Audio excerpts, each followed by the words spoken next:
আসসালামু আলাইকুম। আশা করি সবাই ভালো আছেন। আলহামদুলিল্লাহ আপনাদের দোয়ায় আমি অনেক অনেক ভালো আছি। দেখুন আজকে সারাদিন কি রান্না করব সেটাই আপনাদের সাথে শেয়ার করব। দেখতে থাকুন। প্রথমে আমি মিষ্টি কুমড়া ভাজি করতেছি।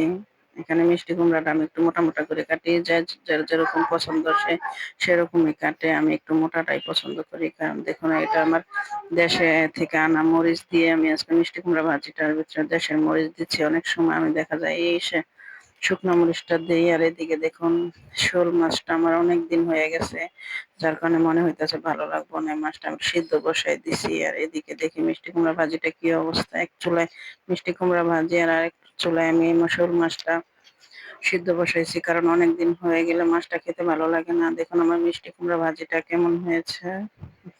দেখতে আলহামদুলিল্লাহ অনেক ভালো লাগতেছে, খেতেও ভালো লাগবো। এদিকে দেখুন আমি চিংড়ি মাছ ভেজে ভুনা করার জন্য চিংড়ি মাছটা একটু মশলা মেখে নিচ্ছি।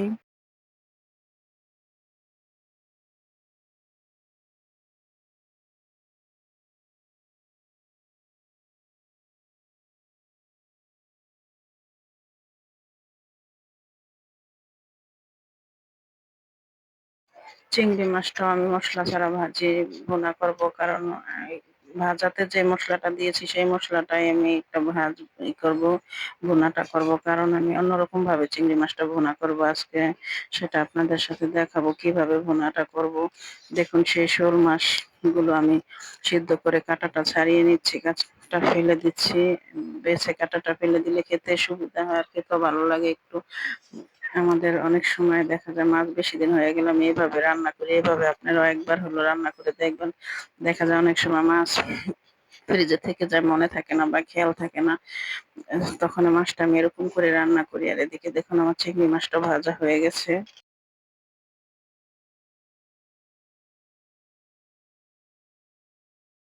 শোল মাছগুলো আমি ভালোভাবে কাঁটাটা বেছে নিয়েছি। এখন শোল মাছটা আমি রান্না করবো এই লাল শাক, সরি, পুঁই শাকটা দিয়ে আমি রান্না করব। দেখুন এখানে সবুজ সবুজ পুঁই শাক কুটে রেখে দিয়েছি। এখন আমি সেই শোল মাছের তরকারিটা বসাচ্ছি। বসানোর জন্য পেঁয়াজটা প্রথমে একটু ভেজে নিচ্ছি। এখন একে একে মশলা দিয়ে তরকারি যেরকম ভাবে রান্না করি সেরকম ভাবে রান্না করব। এভাবে যদি মাছটা রান্না করা হয় দেখা যায় তাজা মাছের থেকেও বেশি ভালো লাগে রান্নাটা যদি করতে পারে ঠিক মতনে। দেখুন মশলা কষানোর পরে আমি আগে মাছগুলো দিয়েছি। এখানে কিছুটা ছোট ছোট কাটা দেখা যাচ্ছে, কাছ থেকে দেখলে বোঝা যায়, কিন্তু এগুলো আমি ফাঁকে ফাঁকে কষানোর ফাঁকে ফাঁকে আমি উঠিয়ে ফেলে দিব। তারপরও তো দু একটা থেকেই যায়, কিন্তু বড় বড় কাঁটাগুলো তো বাছা হয়ে যায়, একটা খেতে সুবিধা হয়। দেখুন আমি যখন এই মাছের ঝুরির মতন করে মাছটা রান্না করি শাক দিয়ে তেল মশলাটা একটু বাড়িয়ে দেই। বাড়িয়ে দেওয়ার কারণে এটা খেতে ভালো লাগে। দেখুন এখানে বোঝা যাইতেছে যে মশলাটা ঠিকঠাক হয়েছে। কষানোর পরে এখন আমি পুঁই শাকটা দিয়ে দিলাম। দেখুন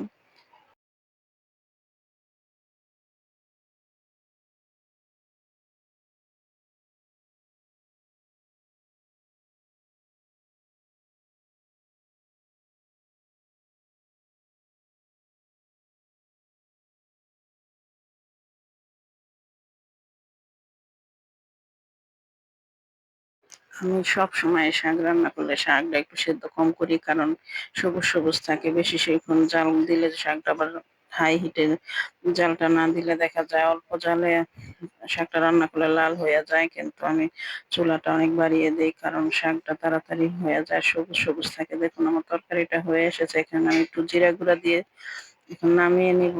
আর এই মাছের তরকারিটা হয়ে গেছে। মাছ বেশি শাকটা কমিয়ে দিয়েছি, কারণ কম দিলেই ভালো লাগে, বেশি দিলে আমার কাছে অতটা ভালো লাগে না।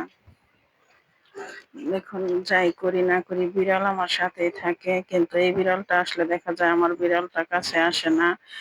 এখন ওকে দেখে আমার বিড়ালটা দূরে গিয়ে চলে গেছে। কিন্তু এই বিড়ালটা আমি পালি না, আমি যেটা পালি সেটা দেখুন এসেছে যখন আমি একটা মাছের মাথা দিয়ে দিলাম। আর চিংড়ি মাছটা আমি বলেছিলাম অন্যভাবে একটু ভুনাটা করব। দেখুন চিংড়ি মাছটা যে আমি তেলে ভেজেছি, একটু পেঁয়াজ দিয়ে ভেজে নিয়েছি, আর কিছুই দিব না এখানে। এরকম ভাবে চিংড়ি মাছটা ভাজলে চিংড়ি মাছটা খেতে মজা লাগে অনেকটাই, আমার কাছে ভালো লাগে, অন্যরকম একটা টেস্ট লাগে। দেখুন আমার মেয়েকে ভাত বেড়ে দিয়েছি। ধন্যবাদ সবাইকে আমাদের ভিডিওটি দেখার জন্য।